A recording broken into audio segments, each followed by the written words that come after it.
Listen to Kovai Vani. Enjoy the podcast by our enthusiastic young residents. Kovai Care is the best place to retire. Greetings from Koivani. Our guest speaker today is Lavanya Prasad. Lavanya is an electrical engineer turned professional storyteller who believes that she makes better and long lasting connections through stories rather than electrical wires.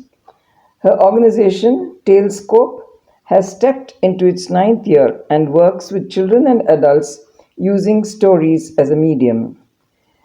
She has been invited as a featured teller in international storytelling festivals. Her project, Roots with Senior Citizens, was in the last year acknowledged and appreciated by Prime Minister Shri Narendra Modi. Tailscope specializes in the Roots project with seniors, documenting family stories, bringing to light traditional and folk storytelling art forms of India, focusing on folk traditions of India like lullabies, traditional games, proverbs, etc., through stories. Tailscope also has a training module, Grow to be Tellers. Now over to Lavanya. My dearest senior friends, Namaskara from Bengaluru. I'm Lavanya Prasad, a professional storyteller. I work with senior communities using stories. Yes, you heard me right. Stories. I do story circles with my senior friends where we laugh, sing, ponder, reflect, and discuss almost anything under the sun using stories. Today, I'm very glad and honored to have been invited to interact with the senior community across India through this special radio channel that was started by the Government of India, especially for the senior community in India. I Radio Live. Thank you so much. So, where do I start?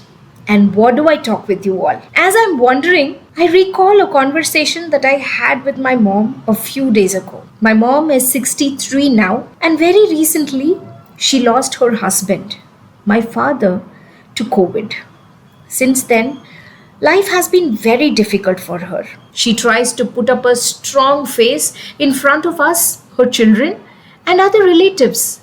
But in the heart of hearts, she is worried. She has so many questions, so many thoughts running at the back of her head. The result? She is sleep deprived. She wakes up in the wee hours of the morning, unable to sleep. And one day, she confessed, "There are so many things running in my mind, worrying me. I have lost my inner peace, my happiness," she said, and she broke down. My heart went out to her. It was then I realized that this is not something that happens only to the elder people. This can happen to anyone in any age group. But of late, I have had many of my senior friends talk about this constant worrying and sleep deprivation. Have you faced it too? If yes, then this podcast is definitely for you. Let me tell you all a kutti story. Let me tell a kutti story. Pay attention, listen to me. There was a man who was never able to sleep in the nights. It became so bad that it started affecting his everyday routine. He had tried every method in this world that he knew of. He visited doctors, ate medicines, tried Ayurveda, homeopathy, even Party Vaidyam. Nothing seemed to work. At last, a well-wisher sent him to a yogi who had come to the nearby village. People spoke very high about his magical healing powers, of how he could cure any disease in this world. And so, with one last ray of hope sticking in his heart, he approached the yogi. Guruji, I have so many problems in my life that keeps me worrying and doesn't let me sleep in the nights. You're my last hope. Please cure me of this disease. The yogi replied, You already look very tired from the journey. We will discuss about this in detail tomorrow. But for now, I want you to do this. Do you see a herd of camels standing there? Observe them. The moment every camel sits down and goes to sleep, you too can go to sleep. I will see you tomorrow morning. So saying, the yogi retired for the night. The man waited. He was very happy that the yogi had already initiated the healing process. He had asked him to follow a specific instructions, and that he will do.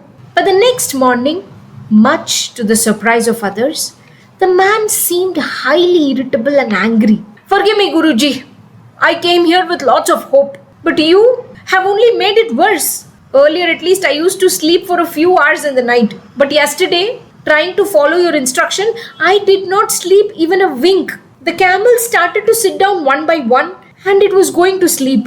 I was waiting for the last one to sit down, but when it sat down, there were a few others that stood up. And there was not any time in the night when I saw all the camels sitting down and going to sleep. I'm so tired. I have lost my peace, he said, and he broke down. The yogi smiled. In life, my dear son, just like the camels, if you're waiting for all the problems to settle down or go away, you will never be able to sleep. The man looked up, for something started making sense. He wiped his tears, thanked the yogi, and went back home.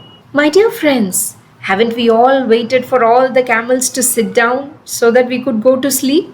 Haven't we all waited for that perfect moment in life so that we could start experiencing peace? There was once a clever king, who decided to pay heed to the complaint that all his citizens were telling him. They said there was no peace in the country.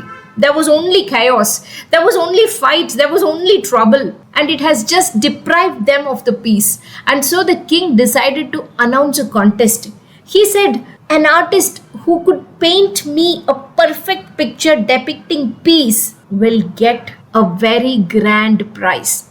And then we all will know how to keep peace within us. Everybody was very excited. The artists in the land started drawing and they brought the masterpieces with them. All of it was displayed in the gallery for the people to see. Everybody came in and saw all the paintings, but of all the pictures, there was one that stood out, that had a calm lake, a serene lake that was reflecting the full moon and the snow-clad mountains. My God, peace has to be like this. Everybody agreed. And they knew that this picture would bag the prize. But when the king announced the winner, everyone was shocked. The prize-winning picture was nothing that depicted peace. In fact, it was utter chaos. It was rugged. The sky looked angry. There was lightning, storm, rain. It seemed as if the artist by mistake had submitted a picture that was exactly the opposite of what peace meant.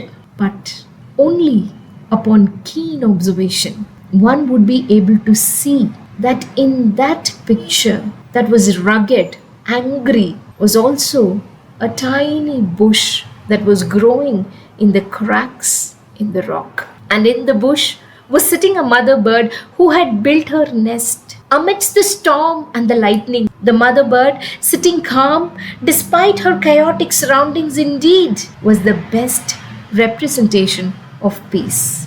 My dear friends, I would like to leave you all today with this thought. What does peace mean to you all?